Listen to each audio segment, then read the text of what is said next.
படிக்கிற பள்ளி காசம் மாறியாக உள்ளது. பள்ளி ரோசரி மெட்ரிகுலேஷன் பள்ளியை சார்ந்த சுஜி அவர்கள்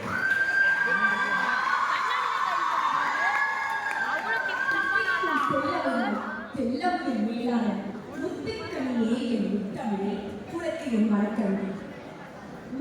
கணிகளில் சிறந்ததுமா ஆங்கில மாதிரிகளில் சிறந்தது தமிழ் மாதிரி பேசுவாங்க.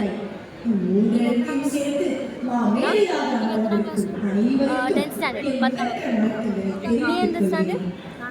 முன்னுரை அவங்க 11th ஸ்டாண்டர்ட் தீப்பொறி பறக்கும் திரைக்கதை வசனம் புதுக்கவிதையின் கருத்துக்கள் யாவும் கலைஞர்களுக்கு முத்துக்கள். மூப்பிலா முத்தமிழ் அறிஞர் தலைவர் கலைஞர் அவர்கள்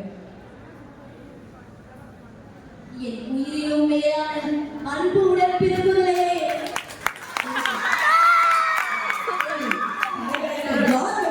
முழங்கும் போது கூடியிருக்கும் மொத்த மக்கள் கூட்டமும் ஆர்ப்பரிக்கும். தன் பேச்சாற்றலால் தமிழகத்தை கட்டி போட்டவர். இலக்கணமா, இலக்கியமா, இதிகாசமா, ஆன்மீகமா, அத்தனையும் மற்றபடி தமிழையும் தமிழர்களையும் இவரைவிட சிறப்பாக கையாண்டவர்கள் எவரும் இல்லை. நகைச்சுவை உணர்வு, சமயோஜன புத்தி, ஸ்லேடை பேச்சு, வார்த்தை விளையாட்டு, சமயோஜன புத்தி இவையெல்லாம் அவருக்கு மட்டும்தான் இருக்கிறது. ஏடாலும் எழுத்தாலும் அவர் செய்த காரியங்கள் தான் எத்தனை எத்தனை. தமிழ் தமிழ் என இயங்கும் முழங்கி தனது 14ஆம் வயதிலேயே இந்தி திணிப்பை எதிர்த்து போராடியவர். தமிழ் செம்மொழியின பாறைக்கும் போற்றினார். பல தலைமுறைக்கான தமிழை கணினியில் ஏற்றினார். வீழ்வது நாடாக இருந்தாலும் வாழும் தமிழாக இருக்கட்டும் என்று தமிழ் மூலமாக தமிழகத்தை உயர்த்தி வைத்தவர் நம் தலைவர் கலைஞர் அவர்கள். விவேகம் என்னும் வெள்ளியால் அனைத்து சாதியினரும் அர்ச்சகராகலாம் என்னும் மாநிலத்துவத்தை சட்டமாக்கி சாதி திட்டத்தை ஒழித்து சமத்துவத்தை வித்திட்டார் தலைவர் கலைஞர் அவர்கள்.